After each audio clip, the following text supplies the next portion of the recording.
তাৰপিছত প্ৰথমে ইয়াত নাজিৰা থানাত আমি FIR দিলোঁ। FIR দিয়াৰ পাছতো তেওঁলোকে আজিলৈকে একো ৰিপ্লাই কৰা নাই, তেওঁলোকে একো উত্তৰ দিয়া নাই।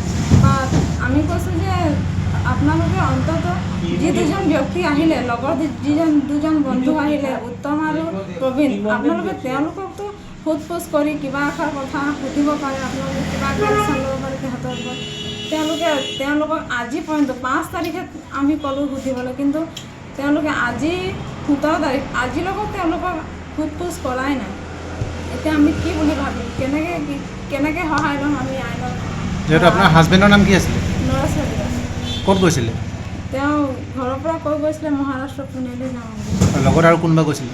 লগত দুজন গৈছিলে, উত্তম দত্ত আৰু প্ৰবীণ দত্ত। তেওঁলোক ঘূৰি আহিলে নেকি? ঘূৰি আহিলে তেওঁলোক।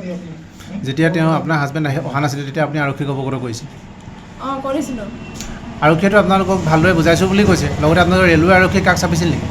আমাক যেতিয়া ক'লে এইটো ৰেলৱে ডিপাৰ্টমেণ্টৰ কেছ হয়, আপোনালোকে তাত গৈ অকণমান তেওঁলোকক FIR এখন দিয়ক, এজাহাৰ এখন দিয়ক। তেতিয়া আমি গৈছিলোঁ, গৈ তাত যেতিয়া FIR এখন দিলোঁ, দিয়াৰ তেওঁলোকে লৈ কৈছে এইটো আমি বোলে তদন্ত কৰিম সেনেকৈ বুলি কৈছে। তাৰপিছত এইটো কৈছে যে এইটো লোকেল থানাৰ কেছ হয়, তেওঁলোকৰ ল'ৰা দুজন যিজন ঘূৰি আহিলে তেওঁলোকক যদি সোধ-পোছ কৰিবলৈ হয় তেতিয়াহ'লে এইটো লোকেল থানাই কৰিব, আমি কৰিব নোৱাৰোঁ, সেনেকৈ কৰি পঠিয়ালে। আৰু বৰ্তমান কি বিচাৰে?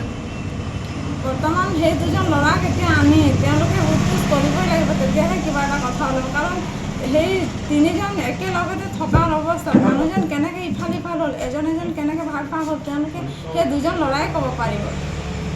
আৰু যেতিয়া আমি সেই দুজন আহিলে, উত্তম আৰু প্ৰবীণ যেতিয়া আহিলে, আমি সিহঁতক সুধিবলৈ গৈছিলোঁ, তেতিয়া তেওঁলোক দুজনৰে কথা বেলেগ বেলেগ।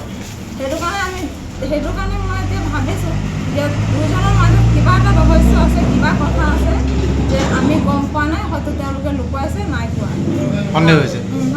সেইটো কাৰণে ভাবিছোঁ যে তেওঁলোকে এতিয়া পুলিচে যদি সোধে তেতিয়া তেওঁলোকে কিবা সঁচা কথা ক'ব বা কিবা ৰহস্য ওলাই পৰিব। তেওঁলোকৰ নৰেশ কলিতাৰ ঘৰৰ মানুহে যে আমাক জনাইছিলে যে আমাৰ মানুহজন মিচিং হৈ আছে, তেওঁলোকৰ ঘৰত আমি খবৰ ল'ব যাওঁতে তেতিয়া মানে আমাৰ শিৱসাগৰ জিলা সমিতি অসম ৰবীন্দ্ৰ যুৱ ছাত্ৰ পৰিষদৰ শিৱসাগৰ জিলা সমিতিৰ তৰফৰ পৰা আমি গৈছিলোঁ। আৰু আমি তেওঁলোকৰ লগত ঘৰত গৈ তেওঁলোকক আমি সোধ-পোছ কৰিছিলোঁ যে তেওঁ কাৰ লগত গৈছিলে, কোনজন ব্যক্তিৰ লগত গৈছিলে।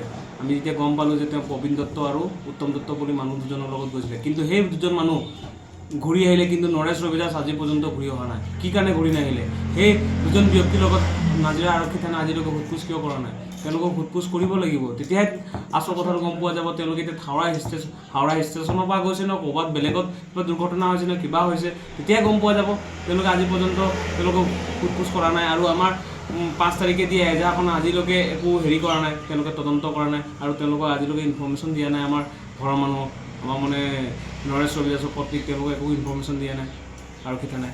তো ৰেলৱে ডিপাৰ্টমেণ্টৰ কাষ চাপিছোঁ, ৰেলৱে ডিপাৰ্টমেণ্টৰ তেওঁলোকৰ ঘৰৰ মানুহ ৰেলৱে ডিপাৰ্টমেণ্টৰ কাষ চাপিছে, তেওঁলোককো এই FIR এখন দিছে যে আমাৰ মানুহজন এনেকৈ ষ্টেচনত হেৰাইছে বুলি কৈছে।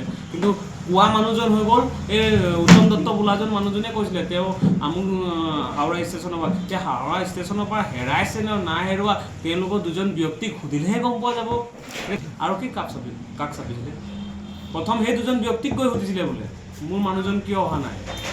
তেওঁলোকে কৈছিলে আমুক ষ্টেচনত বোলে তেওঁলোকে যেতিয়া আমাৰ শিৱসাগৰ জিলা সমিতিক যেতিয়া জনালে, ৰবিদাস যুৱ ছাত্ৰ পৰিষদ শিৱসাগৰ জিলা সমিতিক যেতিয়া তেওঁলোকে জনালে, তেতিয়া আমি সেই বস্তুটো তদন্ত ল'বৰ কাৰণে আমি নাজিৰা আৰক্ষী থানাত এখন আমাৰ ফালৰ পৰা এখন নিৰ্দেশ হোৱা এজাহাৰখন দিয়া হৈছিল।